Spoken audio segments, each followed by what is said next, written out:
Good morning. You're a buyer and you see a house come on Thursday and you think, this is the one for me. This is the house I've been waiting for. What am I going to do next? And I wanted to prepare you a little bit so that it doesn't seem like I'm rushing you or that you aren't aware of what's going to happen. I just wanted to give you a few steps of what would be happening next after you see the property. So first you'd call me and we'd go look at it together and you'd say, this is the one, I love it, let's make an offer.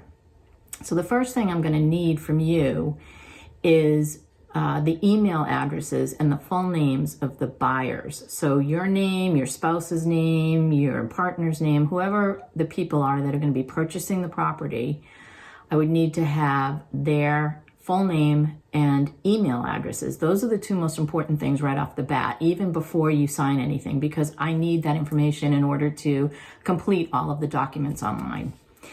Secondly, if it's a total rush job, which it seems to be happening more and more frequently over the last year or so, we can sit down and write an offer right there. However, generally we'll have about at least a few hours to pull it together. And that gives me time to go home and write up the offer on my laptop, review everything, make sure I've crossed all my T's and dotted all my I's and go over everything without feeling that rush. And then I'll send it to you to review, and you can take a look at the offer and look at the dates and make sure you're in agreement with those, because those are optional and adjustable, and we can move those around to your liking. You'd also want to make sure that maybe you've left me with a deposit check for that offer, usually $1,000 made out to the listing brokerage, and I would have that to provide if your offer is accepted. I'll rip it up if it wasn't. You'll also have to sign, when we first meet, a mass disclosure agreement, and that basically states that you understand that there's a difference between the listing agent who's listed the property, who's representing the seller, and me as your buyer agent representing you. So that's, I've talked about that in the past, about the difference and why it's so important to have a buyer agent. So that mass disclosure just states that you understand that there is a difference and a fiduciary responsibility from your buyer agent.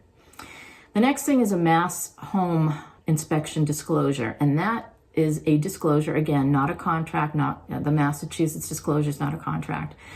Just simply stating that you understand why Massachusetts is recommending that you have a home inspection, what the purpose of it is, and most buyers will have home inspections. Some choose to waive them, and if you waive them, then there's another form you have to sign saying I'm waiving it, and I understand that I'm waiving away my rights to claim any problems afterwards. The next thing is if you have an escalation clause in there, if you want to go above your offer price so that you're not missing out on a deal by $1,000 or $2,000, we can write up an escalation clause for that. So those are some of the documents you need. And as long as you understand that all of those things happen all simultaneously, it's sometimes easier if we can get them out of the way sooner. So if I start working with you as a buyer, right away I'm going to ask you to sign that mass disclosure. I have to ask that for the state from everybody that I meet face to face. Or if you make an offer, I'll have you sign it even if we haven't met. That's a requirement by the state. I have to do that for each person. Also the mass home inspection is a requirement by the state, so I do that if you're making an offer.